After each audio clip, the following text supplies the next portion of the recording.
آج کے اس ایکسپلینا میں ہم ایک ایسی حیرت انگیز تہذیب کے پوشیدہ رازوں سے پردہ اٹھائیں گے جو اپنی ذہانت اور آگے کی سوچ میں آج کی جدید دنیا کو ٹکر دیتی ہے۔ یقین کریں، یہ ایک ایسے دور کی کہانی ہے جب انسان نے ایسی منصوبہ بندی کی تھی جو آج کے زمانے میں بھی کسی معجزے سے کم نہیں لگتی۔ تو چلیے اس دلچسپ سفر کا آغاز کرتے ہیں۔ ذرا اس بات پر غور کریں، تصور کریں کہ 4,500 سال پہلے ٹھیک اسی وقت جب مصر میں عظیم اہرام تعمیر کیے جا رہے تھے، دنیا کے ایک اور حصے میں ایک مکمل اور عظیم الشان شہر آباد تھا۔ اس شہر میں صرف جھونپڑیاں نہیں تھیں، بلکہ 2 منزلہ مکانات، ایک انتہائی جدید گرڈ سسٹم اور ایسی کمال کی پلمبنگ اور ڈرینیج موجود تھی جو آج کے بہت سے جدید شہروں کو بھی پیچھے چھوڑ دے۔ یہ کوئی کہانی نہیں ہے، یہ حقیقت ہے۔ تو سب سے پہلے بات کرتے ہیں اس گمشدہ قدیم شہر کے حوالے سے۔ 40,000، جی ہاں، 1 یا 2,000 نہیں، 40,000 لوگ۔ 1922 میں جب آر ڈی بینرجی نے اس جگہ کو دریافت کیا تو یہ جان کر دنیا دنگ رہ گئی کہ یہ آبادی ان شہریوں کی تھی جو ہوا میں غائب ہونے سے پہلے قدیم دنیا کے مینہٹن میں زندگی گزار رہے تھے۔ اتنی بڑی آبادی کا ایک جگہ آباد ہونا اور پھر اچانک معدوم ہو جانا تاریخ کا ایک بہت بڑا معمہ ہے۔ اب آتے ہیں اس شہر کے سب سے حیران کن پہلو پر، یعنی ان کے کونسی کے دور کی صفائی کی منصوبہ بندی۔ یہ سچ میں دماغ گھما دینے والی بات ہے کہ ان ماہر شہری منصوبہ سازوں نے صفائی کے مسائل کو کتنی عمدگی سے حل کیا تھا۔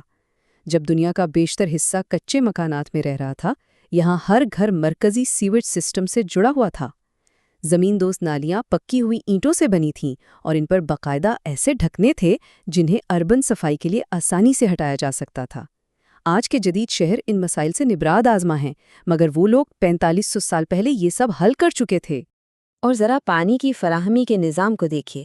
اس شہر میں ایسی بہترین منصوبہ بندی کی گئی کہ انہوں نے تقریباً 700 تازہ پانی کے کنویں تعمیر کیے۔ 700! اس سے یہ یقینی بنایا گیا کہ پورے شہر کے ہر شہری کو صاف اور شفاف پانی ہر وقت دستیاب ہو۔ ہمارا اگلا مقام شہر کا مرکز ہے، جہاں ان کی انجینئرنگ کا ایک اور عظیم شاہکار موجود ہے، عظیم غسل خانہ یا دی گریٹ باتھ۔ شہر کے بالکل بیچوں بیچ موجود یہ جگہ کسی عام تالاب کی طرح بالکل نہیں تھی۔ یہ قدیم تعمیراتی انجینئرنگ کا ایک ایسا ماسٹر کلاس تھا جو اتنا مضبوط اور مکمل بنایا گیا تھا کہ ہزاروں سال گزر جانے کے باوجود آج بھی اپنے اندر پانی محفوظ رکھنے کی مکمل صلاحیت رکھتا ہے۔ اور انہوں نے یہ آخر کیا کیسے؟ ان کی ذہانت کی بہترین مثال یہاں بٹومن کا استعمال ہے۔ یہ ایک قدرتی تار ہوتی ہے جسے ان قدیم انجینئرز نے اس غسل خانے کو واٹر پروف بنانے کے لیے ایک موٹے سیلنٹ کے طور پر لگایا۔ یہ بالکل ویسا ہی کانسیپٹ ہے جیسے جدید انجینئرز نے برج خلیفہ کے ٹیمپریچر اور دیگر مسائل کو حل کرنے کے لیے مخصوص سیلنٹس کا استعمال کیا، اور یہی وجہ ہے کہ ان کی یہ تعمیر آج تک زندہ ہے۔ چلیے اب ان کی کمال انجینئرنگ سے ہٹ کر ان کی زندگی اور ان کے مساوی معاشرے کے پوشیدہ رازوں کی طرف چلتے ہیں۔ جب ہم ان کے طرز زندگی اور دریافت شدہ آثار کا تجزیہ کرتے ہیں تو کچھ باتیں انتہائی توجہ طلب ہیں۔ یہاں سے ہمیں پریسٹ کنگ اور ڈانسنگ گرل جیسے بے حد مشہور مجسمے تو ملے ہیں، لیکن، اور یہ بہت اہم بات ہے، یہاں سے کسی بھی شاہی محل یا مندر کی دریافت بالکل نہیں ہوئی۔ عصر قدیمہ میں ان چیزوں کا نہ ملنا ایک بہت بڑا اشارہ ہے۔ اس سے یہ قوی امکان پیدا ہوتا ہے کہ یہ معاشرہ طبقاتی نظام یعنی کلاسز یا بادشاہیت کی بجائے مکمل طور پر مساوات اور ایکوالٹی کی بنیاد پر قائم تھا۔ لیکن راز یہاں ختم نہیں ہوتے۔ یہاں سے ایسی سینکڑوں قدیم مہریں ملی ہیں جن پر ایک مخصوص رسم الخط درج ہے، اور حیرانگی کی بات یہ ہے کہ دنیا بھر کے بڑے سے بڑے ماہرین کی ہزاروں کوششوں کے باوجود یہ خفیہ زبان آج تک ڈیکوڈ نہیں کی جا سکی۔ زمین پر کوئی شخص نہیں جانتا کہ ان پر کیا لکھا ہے۔ آخر میں ہم اس تجزیے کے اس حصے تک پہنچ چکے ہیں جہاں اس لاجواب تہذیب کا خاتمہ ہوا۔ تقریباً 1900 قبل ازیز کے آس پاس اس جگمگاتے اور عظیم شہر پر اچانک زوال آنا شروع ہو گیا۔ خیر، تاریخ دان اس حوالے سے 2 اہم نظریوں پر بات کرتے ہیں۔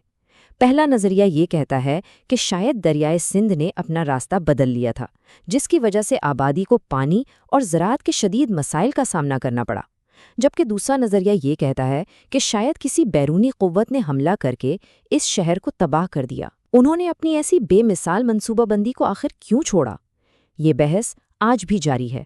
اس پورے ڈیپ ڈائیو اور تجزیے سے ایک بات تو طے ہے، غیر معمولی اور آگے کی سوچ صرف جدید دور کے سائنسدانوں یا مکیش امبانی جیسے ارب پتیوں کے میراث نہیں ہے۔ یہ ویژنری تھنکنگ ان قدیم ذہنوں سے شروع ہوتی ہے جو اس وقت بھی ستاروں کی حرکت، تجارتی راستوں اور پیچیدہ انجینئرنگ کو سمجھ چکے تھے جب جدید دنیا کا نام و نشان تک نہیں تھا۔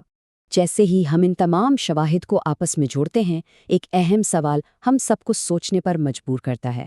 کیا یہ شاندار اور عظیم تہذیب سچ میں صرف وقت اور قدرت کے قہر کا شکار ہو گئی؟ یا آج بھی ان ریت کے ٹیلوں کے نیچے کوئی اور گہرا اور شاید خوفناک راز اپنی دریافت کا منتظر ہے؟ اس بارے میں ضرور سوچیے گا۔